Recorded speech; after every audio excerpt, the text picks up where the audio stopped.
Olá pessoal, então para finalizar essa nossa primeira aula falando aí de sistemas de equações lineares, a gente vai trabalhar um pouquinho com a solução gráfica de um sistema de equações lineares.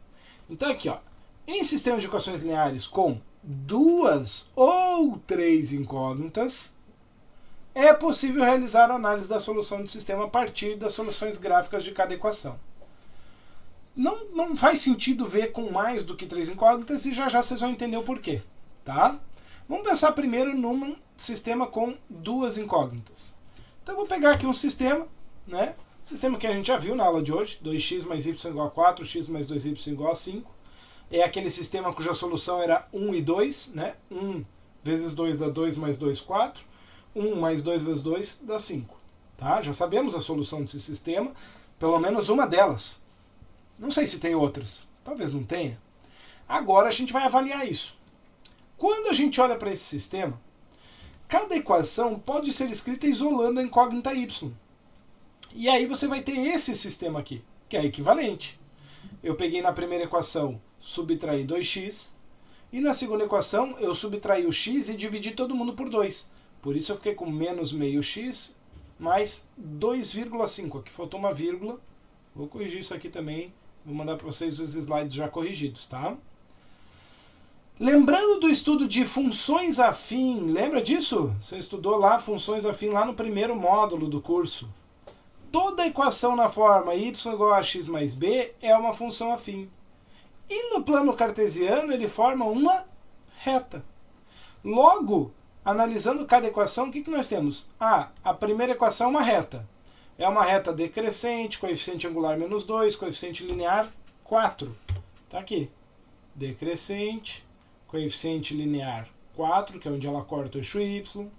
Coeficiente angular menos 2, quer dizer que ela desce de 2 em 2. Você vê que quando desce uma unidade aqui, ela já bate no 2, desce mais uma unidade, bate na altura 0. Aqui o 3 já vai estar lá no menos 2, não apareceu aqui. Tá? E se eu andar aqui para o menos 1, ele vai estar aqui no 6. Tá? Quando eu olho para a segunda equação, o coeficiente angular é menos meio, então também é decrescente, mas é bem mais suave. A cada unidade de x ela vai descer meia unidade de y. E o coeficiente linear é 2,5.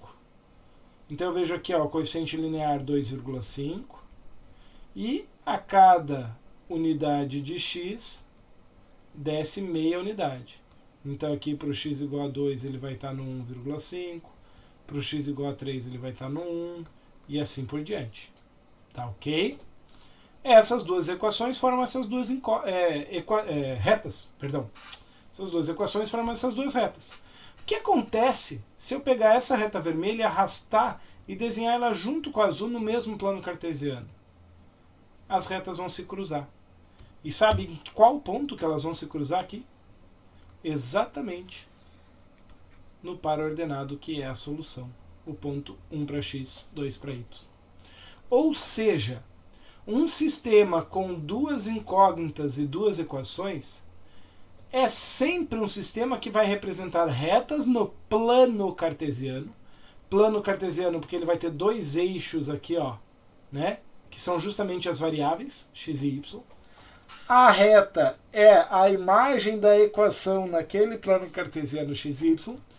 E quando essas duas retas são concorrentes, o ponto de concorrência é o conjunto solução do sistema. Legal, né? Vamos pegar um outro sistema para dar uma olhada. Imagina que eu pego agora esse sistema. Menos 2x mais 4y igual a 10. E 3x menos 6y igual a 15.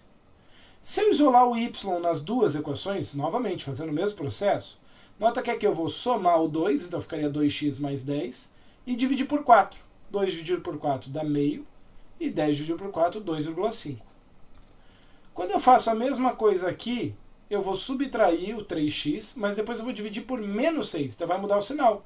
O 3x dividido por um número negativo vai ficar mais, 3 dividido por 6, meio x. E o 15 que estava positivo, dividido por menos 6, vai ficar menos 2,5. Note que as duas equações têm o mesmo coeficiente angular.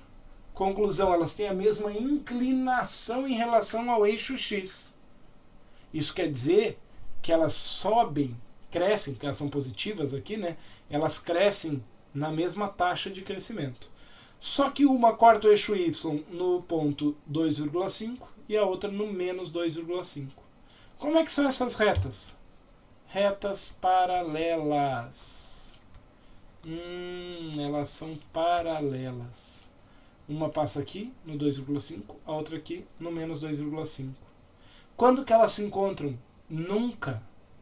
Então não tem um ponto de concorrência. Não tem um ponto que pertença às duas retas ao mesmo tempo. Não tem um par ordenado que esteja nas duas equações ao mesmo tempo. Por isso esse sistema tem um conjunto de solução vazio.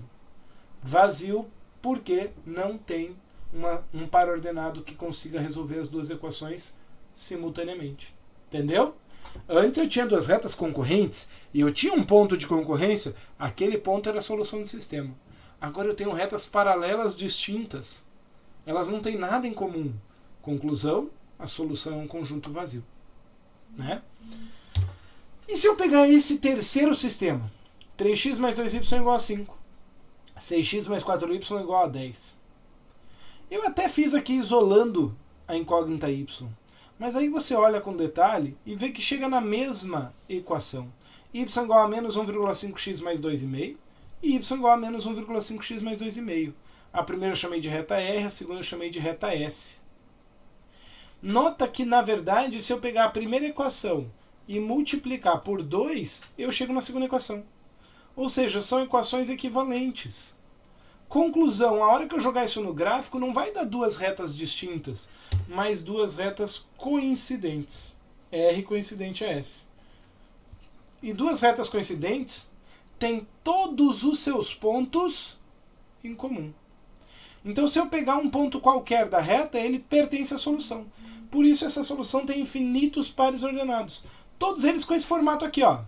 Alfa para x e menos 1,5 vezes alfa mais 2,5 para y, que é o que eu isolei aqui, né? Y igual a menos 1,5x mais 2,5.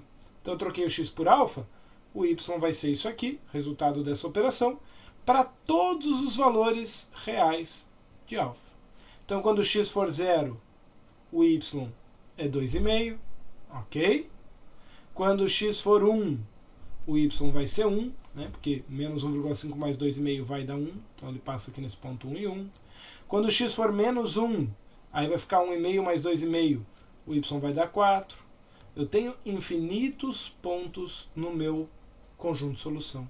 Infinitas soluções. Ok? Também posso enxergar isso para três incógnitas. Só que agora, quando eu for trabalhar com três incógnitas, eu não vou mais ter eixo x e eixo y apenas. Eu tenho que ter eixo x, eixo y e eixo z. Por isso, a minha visualização sai do plano cartesiano. Ela passa a ser uma visualização tridimensional. Ao invés de cada equação agora representar uma reta, cada equação agora vai representar um plano no espaço. Aqui eu tenho três equações. E aí eu usei um aplicativo chamado GeoGebra. É um aplicativo gratuito, tem até uma versão online que você não precisa instalar nada e você pode usar. Se você jogar cada equação aqui dessa no aplicativo, você vai enxergar esses planos. Inclusive os outros desenhos que eu fiz nos slides anteriores aqui, todos eles eu fiz no GeoGebra, tá bom? Então aqui, ó, usando o GeoGebra, o que eu consigo visualizar desses três planos? Olha só que legal. Até fiz uma animaçãozinha. Tem um plano amarelo, que é uma equação, um plano vermelho, que é outra equação, um plano azul, que é outra equação. Nota que aqui eu desenhei uma reta. Essa reta é justamente a reta de interseção simultânea dos três planos. Ou seja, os três planos coincidem em uma reta. Pera lá, mas se essa reta pertence aos três planos, está contida, perdão, né, nos três planos simultaneamente, existem infinitos pontos, então, que seriam solução das três equações simultaneamente. Por isso, esse sistema tem infinitos pares ordenados. Não pares, trios ordenados. Tá bom? Aqui estão esses infinitos trios ordenados. Aqui faltou uma letra beta. Deixa eu só escrever aqui na posição certa. É 2 menos... Ah, não, desculpa. Ah, aqui eu vou pôr um ponto e vírgula para ficar mais claro. Ficou confuso, né? 2 menos 4, vírgula... Não. É 2 menos 4,5 beta ponto e vírgula, 1 menos 2,5 beta, ponto e vírgula, beta. Ou seja, se eu chamar o z de beta, eu preciso ter o y como 1 menos 2,5 beta e o x como 2 menos 4,5 beta. Isso para todos os betas reais, e aí eu tenho infinitas soluções. Tá? Aqui uma dica, né, pessoal, que eu não segui, que fica melhor. Quando tiver números decimais dentro do par ordenado, do trio ordenado, do quarteto ordenado, usa ponto e vírgula para separar os elementos, que fica mais visível. Tá bom? Vamos lá, mais um exemplo. Sisteminha aqui, ó, 3 equações. Joguei no GeoGebra. Olha só que legal que apareceu para mim, ó. Plano amarelo, plano azul, plano vermelho. Tá vendo ali no meio um pontinho P? Talvez tenha ficado pequeno na sua tela, mas se você conseguir uma tela maior e olhar mais de perto, você vai ver ali um pontinho P bem no meio. Esse ponto é a interseção simultânea dos 3 planos. Os 3 planos se cortam. O vermelho e o amarelo se cortam, formam uma reta. O vermelho e o azul formam outra reta. O amarelo e o azul formam outra reta. Mas todas essas retas têm um único ponto em comum, que é o ponto P. Esse é um sistema que tem uma solução única. A solução é 1,2 menos 1,8 menos 3,4. Se você jogar esses valores aqui nesse sistema, você vai ver que as 3 equações vão ser verdadeiras. Tá ok? Por fim, eu tenho um sisteminha aqui com 3 equações, joguei também no GeoGebra, e olha só a figura que me apareceu. Olha que hora que você vai ver, ó, tá vendo que tem um buraco ali? Você vê que o azul corta com o amarelo aqui, forma uma reta. O vermelho corta com o amarelo lá em cima, forma outra reta. O azul corta com o amarelo aqui, com o vermelho aqui, forma outra reta. Mas essas retas vão ser paralelas entre si. Elas não se aproximam, elas não se encostam. Não há um ponto em comum entre os 3 planos simultaneamente. Sabe qual é a conclusão nesse caso? A conclusão nesse caso é que o sistema ele não possui solução. Ele tem um conjunto de solução vazio. Entendendo isso e vendo então essas possibilidades todas, a gente pode aproveitar essa solução gráfica para falar um pouquinho da classificação de sistemas. Existem 3 grupos distintos de sistemas. A gente viu casos das retas concorrentes ou dos 3 planos que se encontravam num único ponto. Esses são sistemas chamados de possível e determinado, a sigla SPD. É quando o conjunto de solução é unitário, ou seja, uma única ênupla ordenada é a solução do sistema inteiro. Existem ainda sistemas chamados de SPI, Sistema Possível e Indeterminado. Ele é composto, então, por infinitas ênuplas ordenadas na sua solução. Eu tenho infinitos. Lá no caso do plano, eu tinha 2 retas coincidentes, que eram infinitos pontos. No caso do espaço, eu tinha os 3 planos se cruzando numa única reta, e essa reta tem infinitos pontos também. Tá ok? Por fim, aqueles casos da reta paralela ou dos planos que não se cortam num único ponto ou numa única reta, ele é chamado de sistema impossível. O sistema é classificado como impossível quando o seu conjunto de solução é vazio, ou seja, nenhuma ênupla ordenada vai ser solução de todas as equações simultaneamente. É muito importante que você se lembre dessas 3 classes, SPD, SPI e SI. São as classes de sistemas de equações lineares. Valem para sistemas de todos os tamanhos, com todas as quantidades de equações e com todas as quantidades de incógnitas. Beleza? Na próxima semana, a gente continua estudando sistemas e aí a gente vai estudar outros métodos de solução de sistema. A gente já viu adição, substituição, legal, para sisteminha 2x2. Mas e quando eu tenho mais equações, mais incógnitas? A coisa começa a ficar um pouquinho diferente, um pouquinho mais complicada. Por isso, na próxima aula, então, a gente traz aí outros métodos de solução. Beleza? Bom estudo para você e a gente se encontra na próxima aula, então.